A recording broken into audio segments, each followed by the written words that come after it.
Breaking news ఏలూరులోనూ మావోయిస్టుల కలకలం చెలరేగింది. ఇక్కడి నుంచి మొత్తం 12 మంది మావోయిస్టులని అదుపులోకి తీసుకున్నారు పోలీసులు. ఏలూరు గ్రీన్ సిటీలోని ఒక అపార్ట్మెంట్లో మావోయిస్టులు తల దాచుకున్నట్లు గుర్తించారు. పోలీసులు అదుపులోకి తీసుకున్న వారిలో 4 మహిళలు ఉండగా 8 మంది పురుషులున్నారు. పట్టుబడ్డ వారిలో ఒడిశాకు చెందిన మావోయిస్టుల్ని గుర్తించారు పోలీసులు. ఎస్పీ పర్యవేక్షణలో 100 మంది పోలీసులతో ఈ అపార్ట్మెంట్లో సోదాలు నిర్వహించారు.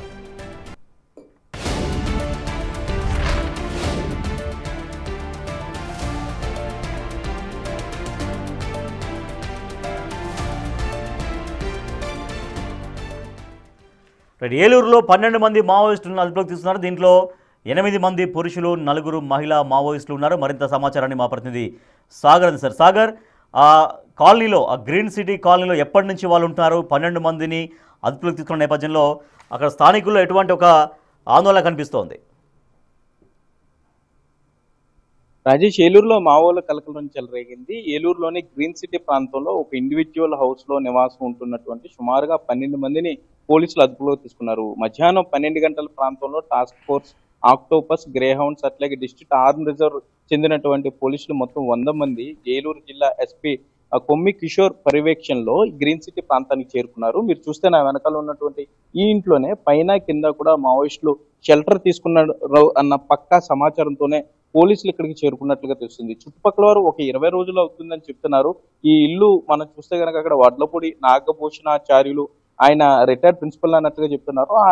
ఆయన వీరికి అద్దెకిచ్చినట్లుగా ఏదో పని మీద వీరు వచ్చినట్లు ఇక్కడ చిన్న పనులు చేసుకోవడానికి వచ్చాం, మరలా వెళ్ళిపోతాం అంటూ కూడా చెప్పినట్లుగా తెలుస్తుంది. ఈ 20 రోజులుగా కూడా వీరు ఇక్కడే మొత్తం పైన కింద ఒక 2 పోర్షన్లు కూడా వీరు ఇక్కడే రెంట్ తీసుకున్నారు. అయితే హిడ్మా ఎన్కౌంటర్ తర్వాత అతని దగ్గరున్న వివరాల ప్రకారం లేకపోతే పక్కా పోలీసులకు అందినటువంటి సమాచారంతోనే ఈ ఆపరేషన్ చేసినట్లుగా ఉంది. విజయవాడతో పాటుగా ఏలూరులోనూ మావోలు ఉన్నారు, అది కూడా గ్రీన్ సిటీ ప్రాంతంలో ఇండివిజువల్స్ లో నివాసం ఉంటున్నారు అని తెలియడంతో చుట్టుపక్కల ప్రాంతాల ప్రజలు అందరూ కూడా కొంత కంగారు పడిన పరిస్థితి. మరోపక్క ఏలూరులోని మరికొన్ని ప్రాంతాల్లో కూడా పోలీసులు పూర్తి స్థాయిలో సెర్చ్ చేస్తున్నట్లుగా తెలుస్తుంది. మావోలను ఎక్కడెక్కడ షెల్టర్ తీసుకున్నారు, అసలు ఎవరు షెల్టర్ ఇచ్చారు, అసలు ఇక్కడికి రావడానికి గల కారణం ఏంటి, ఇక్కడ కాంటాక్ట్ ఎవరున్నారు అనే దాని మీద అయితే పూర్తి స్థాయిలో వెరిఫై చేస్తున్నారు. ఇప్పటికే పోలీసులు ఈ భవనాన్ని కొంత సీజ్ చేశారని చెప్పుకోవచ్చు. అంటే తాళం వేశారు, ఎవరిని కూడా లోపలికి వెళ్ళినట్లేదు. లోపల ఏమైనా అనుమానాస్పద వస్తువులు ఉన్నా లేకపోతే పేలుడు పదార్థాలను కొంత ఇబ్బందిగా ఉంటుంది కాబట్టి మీడియాను కూడా పోలీసులు కొంత కంట్రోల్ చేసే పరిస్థితులు ఉన్నాయి. మరోపక్క అదుపులోకి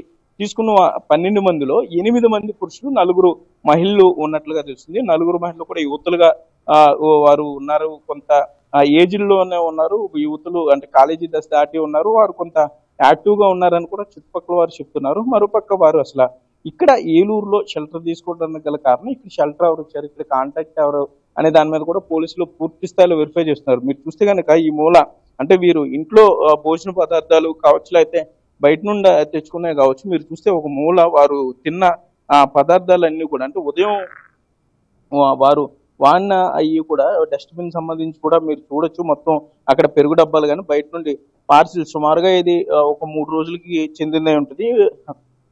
మొత్తం 3 పెరుగు డబ్బాలు ఉన్నాయి. దాంతో పాటుగా చిన్న పార్సిల్ కవర్స్, ఫైల్ ఫోల్డర్స్ ఉన్నాయి. వారు తిన్న భోజనాహార పదార్థాలు మిగిలిపోయినటువంటి కూడా పచ్చడి డబ్బాలు ఇవన్నీ కూడా ఇక్కడ ఒక మూల పడివేసి ఉన్నాయి. అంటే వీరు బయట నుండి లోపల ఆహారం అనుకోకుండా బయట నుండి తెచ్చుకుంటున్నారు, బయట నుండి హోటల్ నుండి తెచ్చుకున్న పదార్థాలే తింటున్నారు కొంత ఒక అంచనాకు రావచ్చు. మరొక మీరు చూస్తే కనుక చుట్టూ కూడా ఈ ఇంటికి అటువైపు ఇటువైపు కూడా పక్కన ఇల్లు ఏమి లేవు. ఒక 2 సైట్లు దాటిన తర్వాత మాత్రం ఇల్లు ఉన్నాయి. కాబట్టి కొంత ఇది నిర్మానుష్యంగా ఉంటుంది. గ్రీన్ సిటీ అనేసరికి కొంత ఏలూరు శివారు ప్రాంతం కొంత ప్రశాంతంగా ఉంటుంది. ఇక్కడ అందరూ ఎంప్లాయీస్ ఎక్కువగా ఉంటారు కాబట్టి ఇక్కడ కొంత పోలీసుల నిఘా తక్కువగా ఉంటుందని అయితే భావిస్తున్నారు. కానీ రాజేష్, ఇక్కడ చూస్తే ప్రస్తుతానికి ఇప్పటికే పోలీసులు ఈ ఇంటిని అయితే ఇక్కడ మొత్తం పోలీస్ పహారాలో ఉందని చెప్పుకోవచ్చు. ఇక్కడ నుండి మావోయిస్టుల్ని విజయవాడ తరలించారా లేకపోతే ఏదైనా రహస్య ప్రాంతాన్ని తరలించారా అనేది పోలీసులు చెప్పాల్సింది. ప్రస్తుతానికి అయితే చాలా కాన్ఫిడెన్షియల్ గా ఈ విషయాన్ని పోలీసులు ఉంచే పరిస్థితులు అయితే ఇక్కడ ఉన్నాయి. Rajesh, thank you Sagar.